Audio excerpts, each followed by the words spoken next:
G'day, everybody, and welcome to another Creator Cast. This is episode 10. I'm here with Benon, Danny, and Scott, and we are here to talk about preparation for your YouTube videos. Just wanting to find out from the three guys, plus me, obviously, on how we prepare for our videos. Some of us who do daily vlogs like Benon, some of us, like the rest of us, actually, that do videos when we can, maybe once a week or maybe twice a week or whatever it can be, might prepare a little bit more than Benon. So yeah, this is just really about figuring out if you create notes or you try and figure out what lenses you need before you go on your shoot, if you're going to need drones or whatever. So maybe I'll take it across to Scotty and yeah, let us know how you go about your prep, mate. Yeah, well, when I'm filming the abandoned locations, there is quite a bit of prep that goes into it. Usually planning on where we're going to drive to, mainly because it's all around Melbourne and it takes us sometimes forever to get to. But yeah, I mean, and also making sure it's not too dangerous and stuff like that. Making sure that it's empty, that there's no homeless people inside, or any of the public just wandering around. Yeah, I'm pretty sort of shoot from the hip. Like I usually just sort of use the one lens, and yeah, really, the more I've filmed, the more I actually think about the edit as I'm shooting it. I think yeah, it's not a massive amount of prep. I should, but I get like really excited and just start filming. Good work, mate. And Mr. Danny Black, it seems to me when you do your edits that you already think about what you are about to shoot and when you're going to be doing your narration over the top.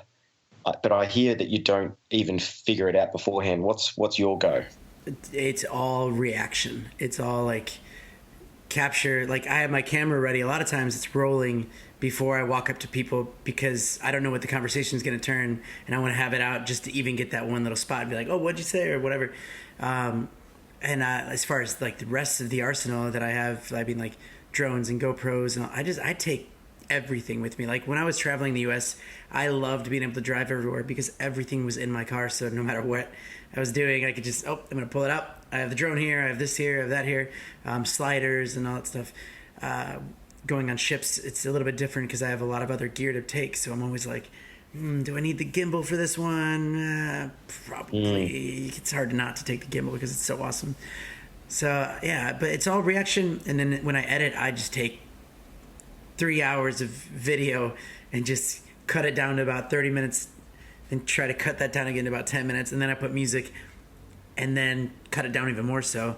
A lot of times I'm watching a part of the video and I'm like, I don't need to put that in there. Like, that's not necessarily important to the story. Sometimes I'm like, ooh, like, that would be kind of cool, but the point doesn't come across, so it's too confusing to the viewer. So, just get rid of it. And then I'm able to get it down to about 5 minutes. I'd like to be making 10-minute videos, but I think for me, when I watch, I get bored of my own stuff, so I'm like, nah, let's get rid of it. Plus, yeah. That's it. Beautiful. And Mr. Benon, how do you go about it, mate? It seems like you don't really change too many lenses. You've just got your Gorilla Pod, your massive mic, your massive light, and you just do whatever comes to your head. Yeah, absolutely. With my daily vlog, it's a different story because it is just 4 minutes of my day. I will sit and think about what's happening in my day, and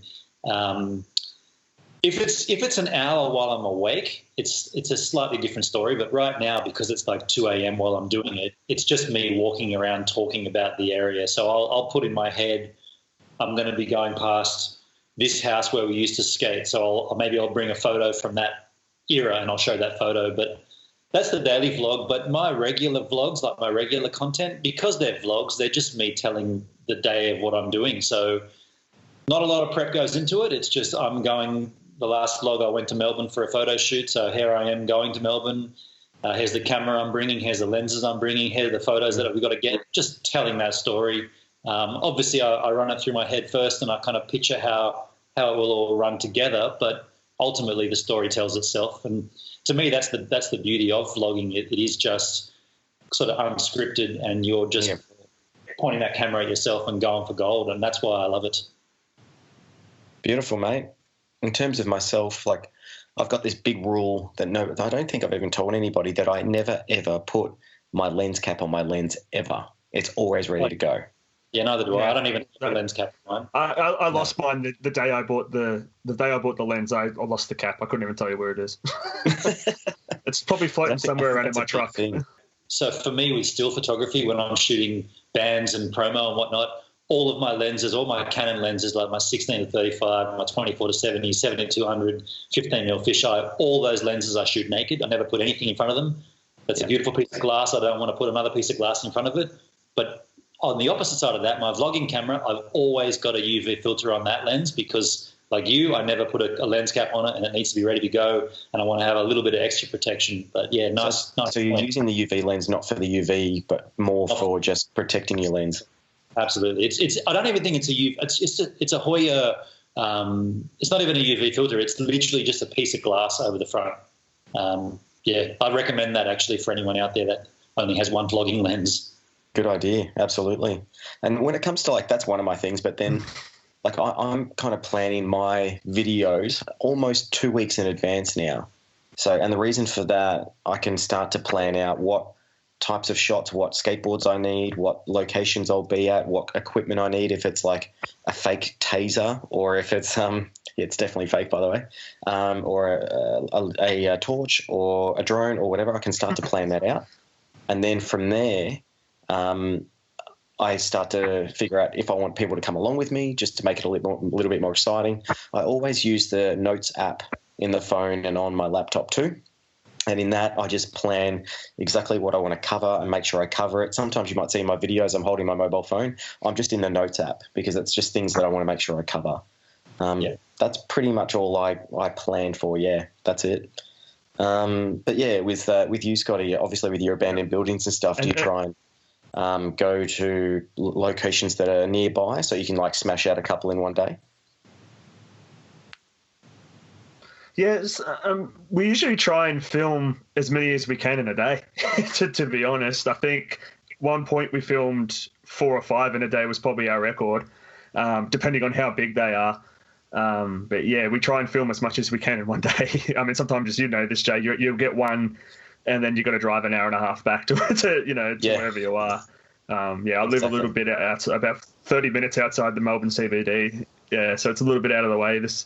But yeah, there's a bit of prep goes into it. Wow. And again, I think it's even to do with your charging of your batteries. Like, how many batteries do you guys have, spare batteries, when you go out on a shoot? For me, the GH5. 3. 3? Sorry. That's all right, Danny. How about you, mate? How many batteries do I have? Yeah. Is that the question? Yeah, how many spare batteries do you have for your camera? I have 6 batteries for my camera, 3 batteries for my GoPro, and I have 2 GoPros, so I have 3 other batteries for that other GoPro. I'm ready to go. I've had a long career of video and times when I've learned big mistakes, and so I'm trying to not repeat those kind of mistakes. And the Sony batteries, I know that Sonys don't last as long as the old Panasonic or whatever, but the battery is half the size as well, so that's why. And I'd be more happy to have an extra battery, and then I could leave a camera running for 30 minutes on a time lapse because I didn't want to do it, another time lapse or with my GoPro, so it's just I'd rather just run that battery dead and then just throw another one in there. Exactly. So, yeah. Ben, and you're the same? No, I just have one spare. So I've got a GH5 and I have a battery in it and one spare. And yeah, big change from when I was using the Sony RX10 Mark II. The GH5, I can shoot a time lapse 6 hours at night outside in the cold and still have battery at the end of it. It's insane. But yeah, as Danny's done that, it's a larger battery. Ben's is way bigger.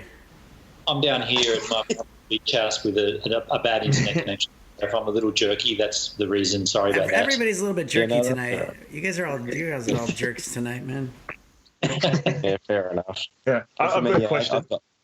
I'll just answer that one. You can cut back to you, Scotty. For me, I've got 6 spare batteries for my Canon 80D, and then I've got 6 spare batteries. 6. Yeah.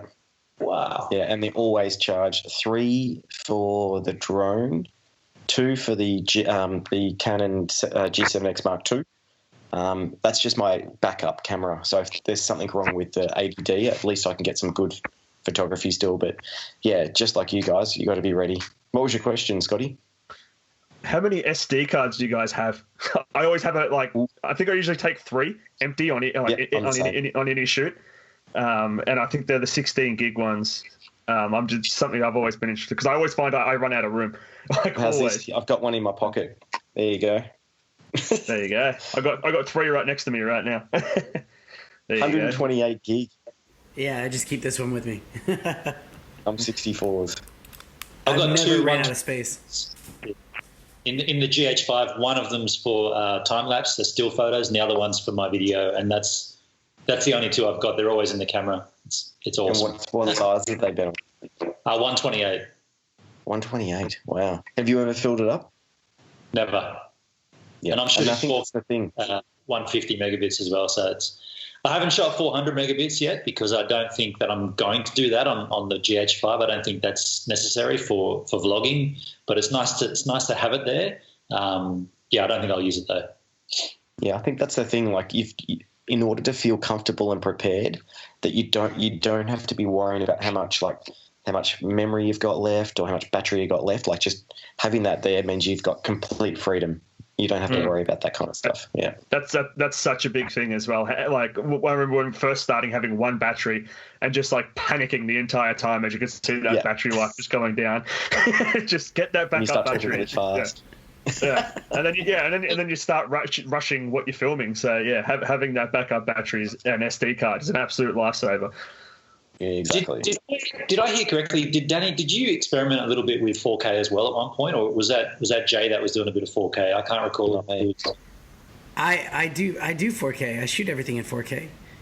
Are you in 4K though? I thought I was. I mean, it says when I export in Final Cut that it's 4K, but then at the same time it says like it's the 3,000 something. There's like I forget the parameters, but it's like 3,800 and something.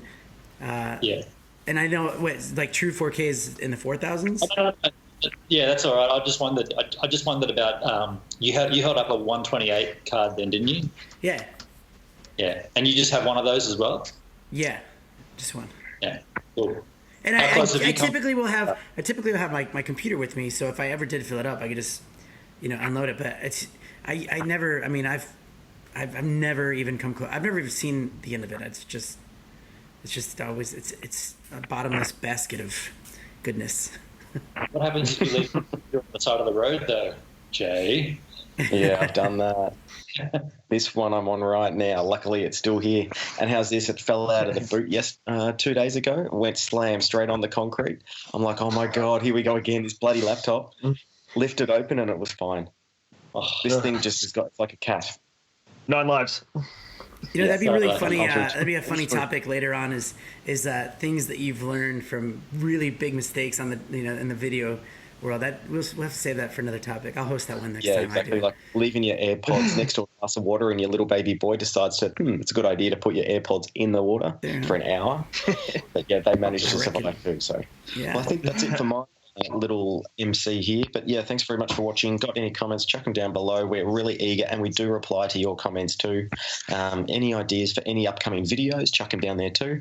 Any final questions, comments or anything from the boys? I'd be interested to seeing what other people that are watching this, like how they prepare, if they want to write it in the comments or the Facebook group that we have going. So, I mean, we're in early stages of CreatorCast. So if the people that are actually getting wind of this and they're joining CreatorCast and subscribing and then joining the group, they learn that they are part of the group. Like, we're not like, hey, we're bigger than you, we're not talking to you. We're actually embracing it all. So they're all part of this as well. So it's a fun process here. Yeah, exactly. Yeah, couldn't have say it better. All right, well, that's it for now. Thanks for watching. We'll see you guys next time. Yeah. See you guys.